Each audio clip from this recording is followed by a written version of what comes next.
పరిశుద్ధుడైన యేసుక్రీస్తు నామమున మీ అందరికీ శుభోదయం. నేటి యొక్క పరిశుద్ధ దినాన దేవుని యొక్క మందిరానికి వెళ్ళి స్తుతించవలసిందిగా కోరుకుంటున్నాను. అలాగే పరలోకడ పరిచయక ఆరాధన సమయానికి సకాలం వచ్చి ఆయనను ఆరాధించవలసిందిగా వేడుకుంటున్నాను. నేటి యొక్క సూచన మాట 1 కొరింథీ పత్రిక 15వ అధ్యాయం 4వ వచనం. లేఖనముల ప్రకారము 3వ దినమున లేపబడెను. ప్రియ సహోదరి సహోదరులారా, నేటి దినాన మనము ప్రభువుని ఆరాధించవలసిన దినం. కానీ చాలా తేలిగ్గా మనం తీసుకుంటాం. కానీ ఈ దినాలక ప్రామాణికము ఏంటి అని కానీ ఆలోచిస్తే దేవుని యొక్క వాక్యం చెబుతుంది ఆయన 3వ దినాన లేపబడెను. ఈ దినము కేవలం ఏదో సెలవని నమ్మకార్థంగా ఆచారకంగా క్రైస్తవులుగా వాడుకగా వెళ్ళిన ఉద్దేశం కాదు. కానీ ఆదివారం ఎందుకు మనం స్తుతిస్తున్నామంట, ప్రభువైన యేసు క్రీస్తు ఆయన మరణించినాడు, ఆయన మళ్ళా 3వ దినాన సజీవుడయ్యాడనక పునరుద్ధాన శుభవర్తమానము ప్రతి వారము ప్రకటించవలసినది. ఆ ప్రకటించడం కొరకే నీవు నేను దేవుని సన్నిధికి వెళ్ళవలసినది.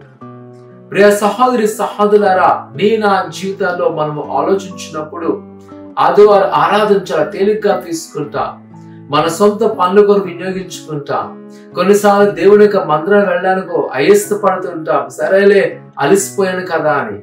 కానీ ఒకటి గమనించింది, మన విశ్వాస ప్రమాణాలకు చెందింది ఏంటంట, ఆయనక లేడు, ఆయన సమాధిలో లేడు, ఆయన ఇంకా మరణాన్ని జయించి నీ కొరకు నా కొరకు తిరిగి లేచిన వర్తమానం అంతా ఈ లోకాన్ని తెలియజేయవలసినది.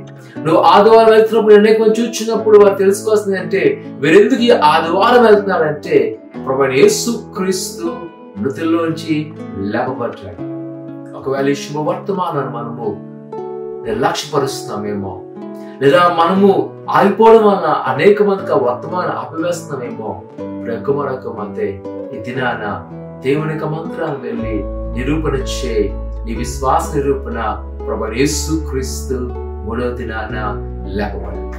ఆయన నా కొరకు మరణించాడు, నా కొరకు మళ్ళా సజీవుడయ్యాడు, నన్ను మరలా పరలోకాలకు తీసుకువెళ్తున్నాడు. ఈ శుభవర్తమానము ఆగకూడదు. అందుకనే నువ్వు దేవుని యొక్క మందిరానికి వెళ్ళి అనుసరించవలసినది. ప్రార్థన చేస్తుందా. పరిశుద్ధుడా, దేవానికి వందనాలు తండ్రి. అయినా మరొకసారి నీ విశ్వాస ప్రామాణికమైన జ్ఞాపకం చేస్తున్నావు ప్రభా. నిజమే అయినా నువ్వు ఈ లోకాన్ని జయించిన విషయమును, నువ్వు మృతి నుంచి జయించిన విషయాన్ని తెలియజేయవలసినది ప్రభా.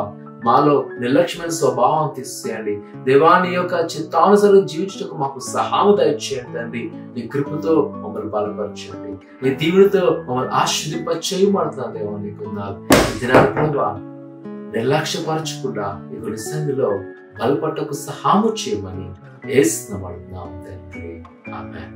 దేవుని యొక్క సన్నిధికి వెళ్ళండి, అనేక మంది తెలియజేయండి ప్రభువైన యేసు క్రీస్తు మన కొరకు జయించినాడు మరణాన్ని.